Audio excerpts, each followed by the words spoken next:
So, I got started on disconnecting the harness for the rear. Got the rear shock dismounted.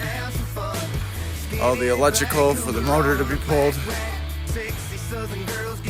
And that's up next. I already got the bolts on both sides. That one. And that one loose. I just gotta take them out the rest of the way, and there goes the motor.